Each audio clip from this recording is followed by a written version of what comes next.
And then, as you can see, galing po tayo kasi, 'di ba? Nakita niyo sa ano natin, sa mga shorts natin. Galing po tayo ng windmill sa Tanay, sa Pililya.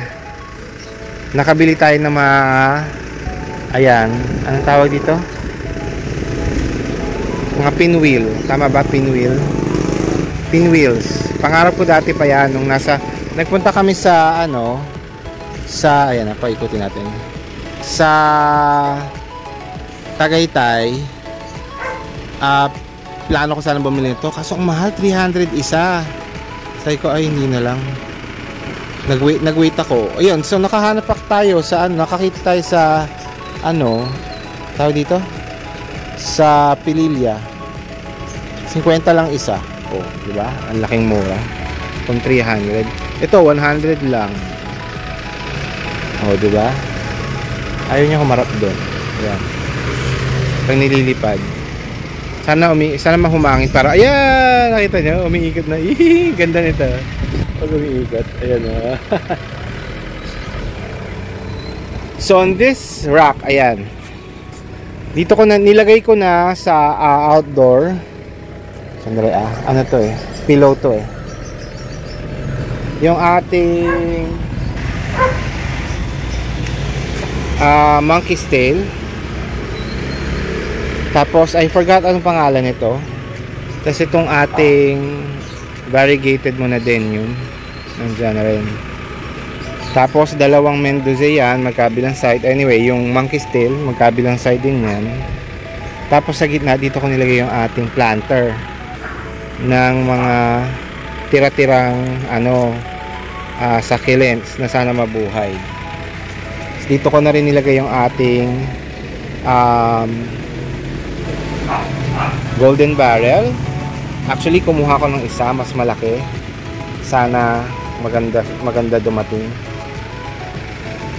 And then ito, yung ating elephant bush or ano nga ito? Jade, alam ko jade to jadelet. Green jadelet. Kasi yung pink jadelet natin, alam ko meron tayo doon. Nakahiwa-hiwalay. Actually, meron din tayo dito nakahanga. Tapos ito yung ating mga nakahanga dito. Ayan. Yung ating mga bougainvillea na namumulaklak na. Ayan, namumulaklak na yung pink. Namulaklak na yung white and pink. Pink, violet, light violet lang pala. Tapos pink. Supposedly alam ko isa dito orange. Tapos may nakalimutan ko isang kulay, white yata yung kulay ng isa. Tapos may mga hanging din tayo na mga succulents din dyan. Arctuses and succulents. Ayan, pakita ko sa inyo.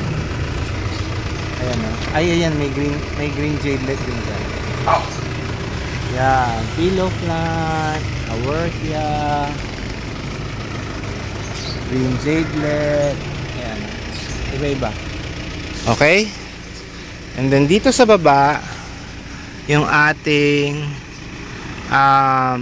tawag dyan, porcelain pot area. Ayan. Ito nga pala yung ating successful na trailing jade. Ayan trailing jade. Dalawang pot na yan. Kasi gumapang siya doon, tapos tumanim siya mag-isa dahil wala nang laman to. Hindi pinabayaan ko. And then here, ayan yung ating, ang ganda ako dyan sa tipat na yan. Tsaka dito sa tipat na to. Yan. Yung mga cactuses naman yan.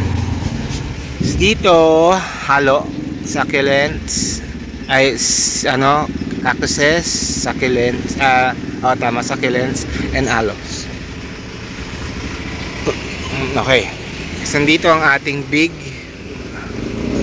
na fire stick. Tapos sa likod niyan yung ating binubuhay ulit na I forgot the name.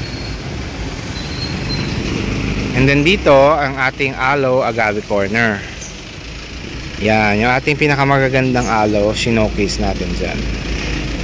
hopefully makakuha pa tayo ng iba eventually, pero depende sa gagawin natin. And then ito, actually yung cactus na yung gusto ko ilabas yun pero hindi ko pa alam kung saan ko ilalagay. Okay, so ilalabas natin yung mga doble dyan, baka ibaba na natin. Yan. And then ito na yung ating ni-revise na fountain arrangement. Wala pa tayong maisip na ilalagay dito sa gitna, pero ayan, yung Mendoza nakapaligid yan. Puro Mendoza. Yan. Tapos ito, nakalimutan ko yung pangalan niya, Monroe yata yan Monroe yata ito so antayin lang natin siya lumaki, kasi ito na lang ang wala yung gitna. Okay, and then of course our staircase shelf. Ayan. So ito yung ating mga graptopetalum ba yan? Ayan, alam ko ito ghost yan alam ko ghost plant yan. Tapos ewan ko ano to, banana ba yan? Tapos ito yung ating Beyonce na lumikit pero buhay. Ay yung iba, ito si Canary yan alam ko. And then yan, assorted na natin na iba-ibang succulents, except for this. Ano to variegated, ano nga to? Hawkstang. I forgot. Yan. Ayan sila ngayon.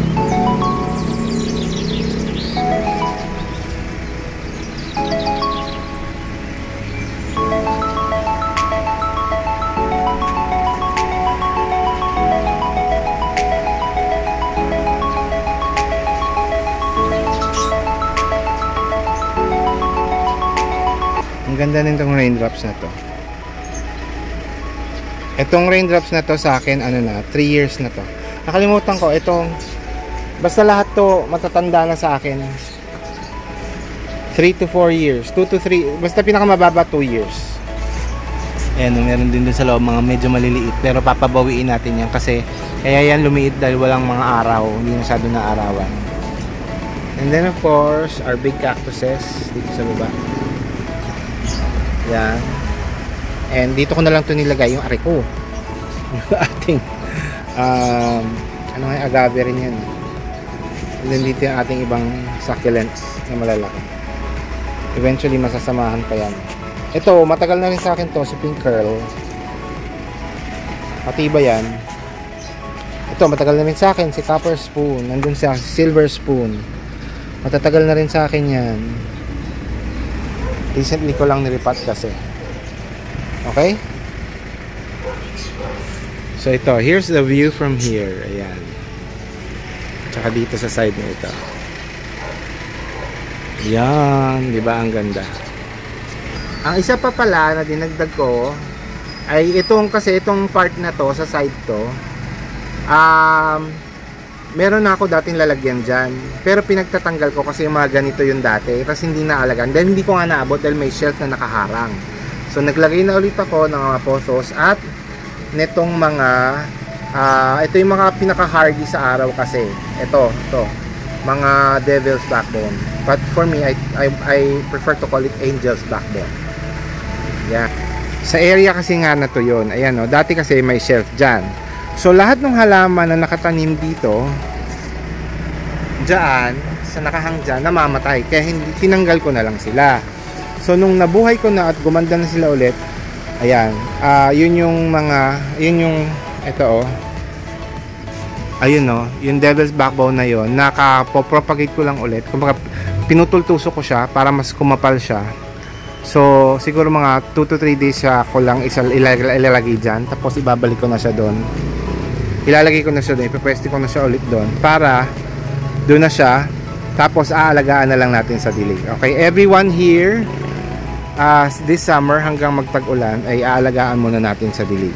Okay, kasi sa tag-ulan doon na lang sila mag-aayos. And then sa tag-ulan ko na lang ibababa itong screen na ito Kasi definitely makakapigil yan sa pagpasok ng ulan sa loob. Okay? So just in case, sa mga ating, mas lalo na sa ating mga cactuses na hindi mahilig sa tubig. Although marami sa cactuses ko, as I said, para mga succulents, more than 2 to 3 years na, naka-ROS lahat yan. Okay? Mahilig, kumaga sanay na sila sa araw.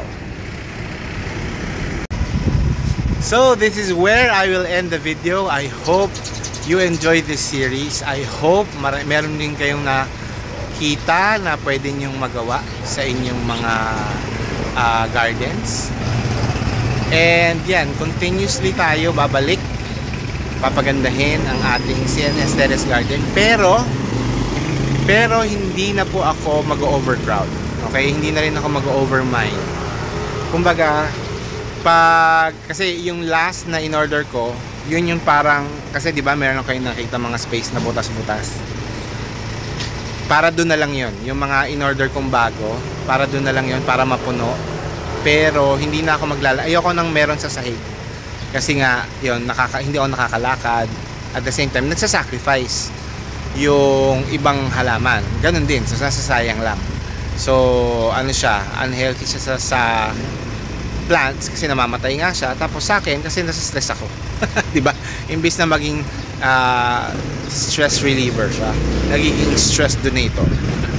Okay? So, yun po tayo. I hope you enjoyed, and as you can see, yung ginawa kong arrangement ngayon, yung nakikita ko na, naaabot ko na silang lahat immediately para nadidiligan ko agad sila. Okay? So I hope you enjoyed this again. Thank you very much for watching. Lalong-lalo na sa ating mga friends sa Plant Family Group, sa ating Plant Garden Lovers Group, and of course sa Team Promote. Lalong-lalo na kala Mama Donna.tv, Ate Josephine Bauyon, Rolly Zills Vlog, A Day with Mama E, sa aming Bakuran Vlogs, si Fe, si Leyan Lynn's Garden, at si Weng BTE Halamanay, and of course ang ating admin po sa Team Promote na si Nori Oganya Official. Alright, maraming salamat po lahat sa suporta nyo, and this is Plant Tatay Barry of Antipolo saying bye, Plant Kids!